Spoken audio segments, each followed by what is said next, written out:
Prensa Plus.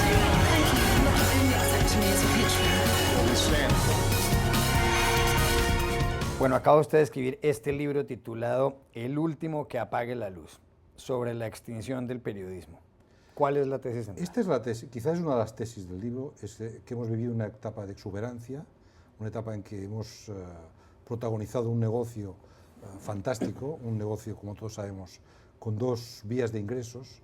Uno era la publicidad, la otra era la venta de los ejemplares al número, y esto daba una rentabilidad fastuosa, unos niveles salariales muy importantes, unos instrumentos, unos medios de trabajo también excepcionales que probablemente no volveremos a tener nunca. Me refiero a capacidad para mover gente, para tener corresponsales, enviados especiales, para obtener información, para gastar tiempo y energías en investigar temas, y todo esto difícilmente regresará, porque el negocio se está terminando en los dos canales. Se está terminando en cuanto a ingresos publicitarios y se está terminando en cuanto a venta de ejemplares al número, ¿no? Hay un capítulo aquí en donde usted pone por título Chasco y fiasco de Wikileaks. Recordemos que cuando el señor Julian Assange y los de Wikileaks revelaron estos miles de cables secretos, aparecieron en periódicos como El País de Madrid, como Le Monde en Francia, una revista alemana, el periódico El Guardian de Londres, el New York Times. ¿Por qué tituló ese capítulo Chasco y fiasco de Wikileaks? Bueno, porque Wikileaks fue, en primer lugar, como iniciativa, es anterior al Cablegate. El Cablegate, acordemos, fue en el último día de diciembre de 2011, justo cuando empezaban las revueltas árabes en Túnez. En diciembre fue cuando se produjo los primeros incidentes. Wikileaks venía de antes y era un proyecto que en cierta forma quería superar el periodismo tradicional.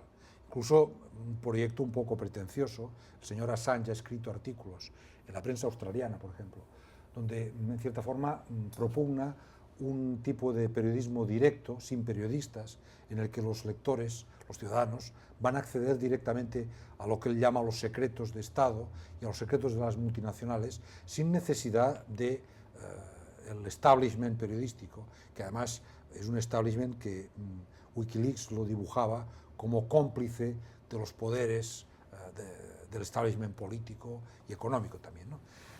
Y entonces, bueno, yo digo chasco y fiasco porque, primero, porque Wikileaks al final hemos visto que fundamentalmente no era Assange, sino que era Bradley Manning, y eran todas las filtraciones que había hecho el sargento Manning desde su base en Irak, ¿no? Y por tanto no había tales hackers revelando secretos, sino era el pobre Bradley Manning, el héroe de los whistleblowers, de los que vigilan a los poderes.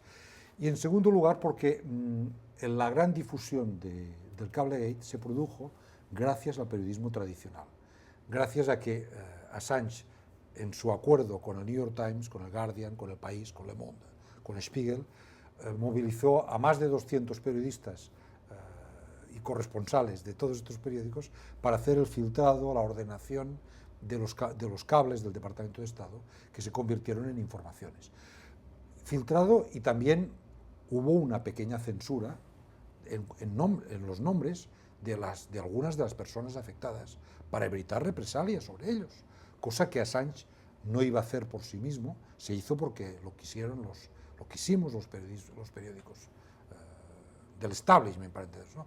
Por eso yo digo que Wikileaks ha tenido su importancia, pero no ha sido el gran cambio en la diplomacia y en la historia del mundo que el propio Assange anunciaba en su cuenta de Twitter, ¿no? ¿Qué semejanzas puede haber entre el caso de Wikileaks y de Bradley Manning, este sargento que les filtró la información, y el caso actual de Edward Snowden, el hombre que trabajó para una compañía de seguridad en Estados Unidos y que sacó a la luz pública este espionaje centrado en la Agencia Nacional de Inteligencia en Estados Unidos? Bueno, yo creo que hay elementos en común, pero son más importantes las diferencias, ¿no? A mí me parece mucho más serio y mucho más importante esta filtración actual, que tiene una gran trascendencia en cuanto a documentar algo que ya, en cierta forma, los especialistas ya conocían, pero a documentar todo lo que es el trabajo de espionaje a través de los que se llama los big data, es decir, o metadata, ¿no?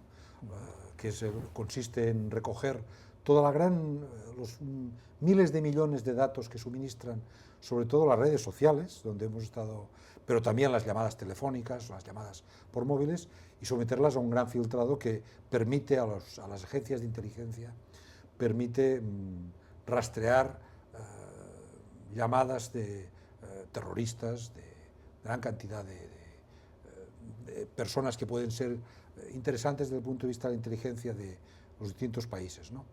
Hay otro aspecto de lo que ha revelado Snowden, más grave desde el punto de vista político, que también lo conocíamos, que es los micrófonos ocultos en las instalaciones de países socios de la Unión Europea, que esto también lo ha revelado Snowden, ¿no? Yo creo que lo que ha hecho Snowden tiene una trascendencia y compromete mucho más a la diplomacia norteamericana que lo que hizo Assange con el Cablegate. Era más anecdótico, había cosas de gran interés en su contenido. En esto hay cosas de gran interés en cuanto a su significado político, ¿no?